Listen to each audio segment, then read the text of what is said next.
जुड़े हैं, एक नौजवान हैं, ये भी जम्मू रीजन से ही ताल्लुक़ रखते हैं।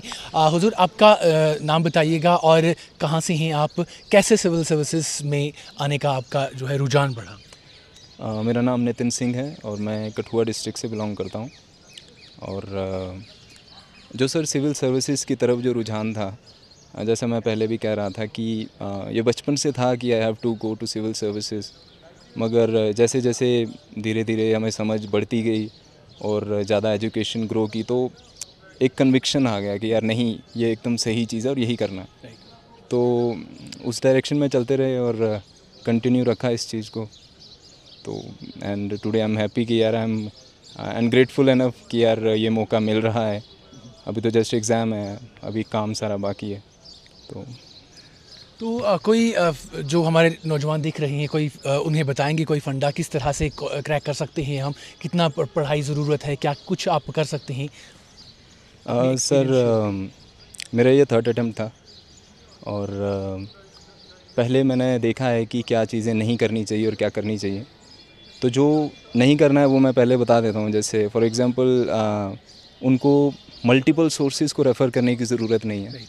स्टैंडर्ड जो बुक्स हैं, एनसीईआरटीज़ हैं, ओल्ड एनसीईआरटीज़ हैं, उनको एकदम इंटरनलाइज़ करना है, उनको सही से समझना है, पढ़ना है। और उसके अलावा अपने ऑप्शनल पे कमांड रखनी है। और इंटरव्यू जो है वो भी आपको देखना है कि आप एक ऑल राउंड पर्सनैलिटी डेवलप करें प्रिपरेशन के दौरान। उसके अलावा डेडिकेशन और एक discipline is the best thing. Disciplined way में काम करना है, आपको रोज़ ही पढ़ना है। और ऐसा नहीं है कि आपने 2 हफ्ते 3 हफ्ते अच्छे से पढ़ा और फिर आपने छोड़ दिया। तो ये उस तरह का एग्ज़ाम नहीं है।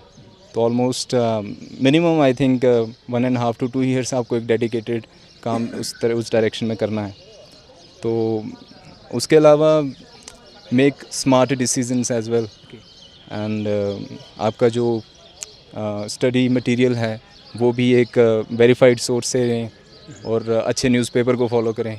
तो ये सब चीज़ें हैं जो हेल्प करेंगी ज़रूर एग्ज़ाम में। तो फैमिली बैकग्राउंड के बारे में अगर आपसे जानना चाहें तो कौन से बैकग्राउंड से हैं आप, फैमिली वगैरह क्या कुछ करती है आपकी? सर मेरे फादर टीचर हैं, now he is working as a lecturer in government school. और मेरी मदर होम मेकर हैं और मेरी एक एल्डर सिस्टर हैं and she is sub inspector in police. उसके अलावा जो हमारी एंसेस्ट्रल होम है ये इस कठुआ सिटी में नहीं है, थोड़ा गांव है। फोरलैन ये पंचायत पड़ती है हमारी बरनोटी ब्लॉक के अंदर, कठुआ डिस्ट्रिक्ट में। तो बेसिक एक जो मेरे ग्रैंडफादर थे, ही वॉज ए फार्मर।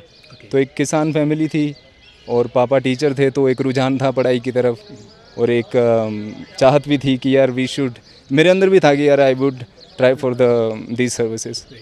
तो दैट्स इट। तो उन नौजवानों के लिए क्या मैसेज रहेगा जो इस वक्त आपको देख रही हैं, और एक मोटिवेशन के तरीके से आप इस वक्त उभर कर आए हैं उन नौजवानों के लिए जो एक अटैम्प्ट करते हैं, फिर लगता है कि नहीं हो पाया तो छोड़ दिया, या इसको अटैम्प्ट करने की सोचते हैं तो ये भी उनके जहन में आता है कि काफ़ी ज़्यादा पढ़ाई करनी है, शायद नहीं हो सकता है?